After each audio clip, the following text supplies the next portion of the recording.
जय श्रीहरी. भाविक जनांमध्ये विशेषतः वैष्णव सांप्रदायिकांमध्ये एकादशी व्रताचे महत्त्व किती आहे हे सर्वांना चांगलेच माहीत आहे. एकादशी म्हणजे महिन्याच्या प्रत्येक पक्षातील 11वी तिथी. ती हरीला म्हणजेच विष्णूंना अतीव प्रिय असल्यामुळे हरिदिनी म्हणूनही प्रसिद्ध आहे. अशा या फाल्गुन वद्य पक्षात येणाऱ्या पापमोचनी एकादशीचे महात्म्य एकदा युधिष्ठिराने श्रीकृष्णाला विचारले. तेव्हा श्रीकृष्णाने प्रसन्न होऊन धर्मराजाला एकादशीचे व्रत, त्याचे महात्म्य आणि विधी सुद्धा सांगितला.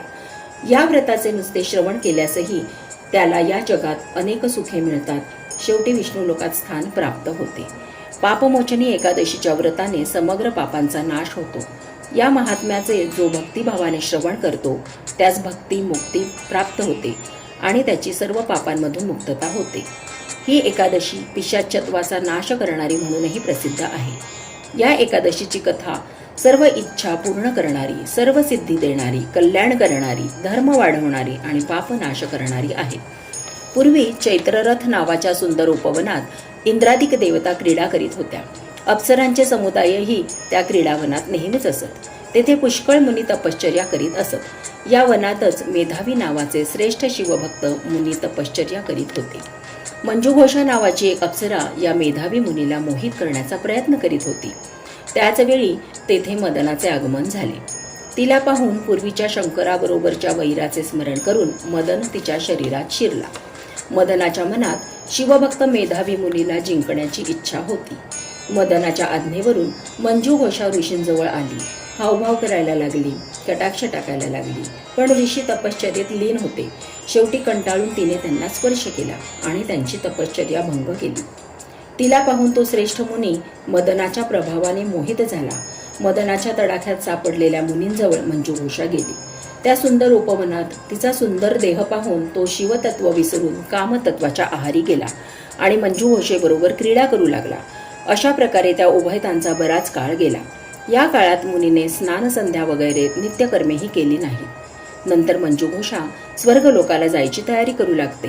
तेव्हा ऋषी तिला इथेच का राहत नाही असे विचारतात.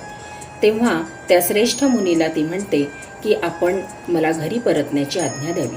तेव्हा मेधावी म्हणाले, हे सुंदर स्त्रिये, तू संध्याकाळीच माझ्याजवळ आलीस आणि आता प्रभातकाळ होईपर्यंत तरी माझ्याजवळ राहा. मुनी शाप देतील या भीतीने ती पुढे कित्येक वर्ष त्यांच्याबरोबर त्या उपवनात क्रीडा करत राहिली.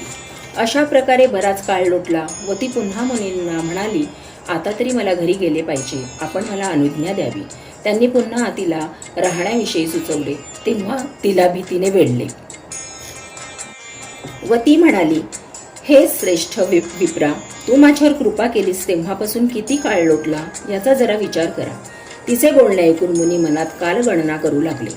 तेव्हा त्यांना समजले की आपली 57 वर्षे हिच्याबरोबर क्रीडा करण्यात गेली आहेत. तो फार संतापला आणि आपल्या तपाचा नाश करणाऱ्या मंजुघोषेला त्यांनी शाप दिला, तू पिशाच्ची होशील. शापाने निस्तेज झालेली मंजुघोषा विनयाने नम्र होऊन उभी राहिली आणि म्हणाली, माझ्यावर आपण कृपा करावी आणि मला या शापातून मुक्त करावे. सज्जनांच्या बरोबर 7 पावले चालले तरी मैत्री जडते. हे ऋषीवर्य, तुमच्या संगतीत तर माझी कित्येक वर्ष गेलेली आहेत. या कारणासाठी तरी आपण माझ्यावर कृपा करावी. मुनी म्हणाले, मी केलेले महान तप तर तू नष्ट करून टाकले आहेस. आता पापमोचनी नावाची सर्व पापांचा क्षय करणारी एकादशी येईल. त्या कल्याणकारी एकादशीचे तू व्रत कर, म्हणजे तुझी शापातून सुटका होऊन पिशाचत्व नाहीसे होईल. नंतर मेधावी ऋषी आपल्या पित्याच्या आश्रमाकडे परत आले. तेव्हा ऋषी च्यवन त्याचे पिता त्याला म्हणाले, बाळ, तू हे काय केलेस? तुझे सर्व पुण्य नष्ट होऊन गेले ना? मेधावी म्हणाले, बाबा, मी अप्सरेसह रमलो हे मी मोठेच पाप केले. या पापाचे क्षय कोणते प्रायश्चित्त केल्याने होईल? तेव्हा च्यवन ऋषींनी त्यांना पापमोचनी एकादशीचे व्रत केल्यास पापांच्या राशीही नष्ट होतात, तेव्हा तू हे व्रत कर असे सांगितले. मेधावींनी पापमोचनी एकादशीचे व्रत केले आणि त्याचे सर्व पाप नष्ट होऊन तो पुण्यवान झाला.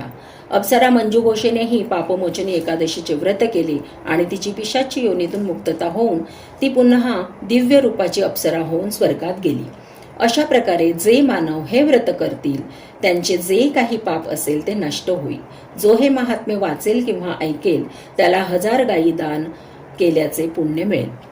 या एकादशीला नारायणासहित श्रीलक्ष्मीची कृपा व्हावी म्हणून या दिवशी 9 वातींचा दिवा देवाजवळ प्रज्वलित करावा आणि ओम नारायणाय विद्महे वासुदेवाय धीमहि तन्नो विष्णू प्रचोदयात या विष्णू गायत्री मंत्राचा जास्तीत जास्त माळा जप करावा।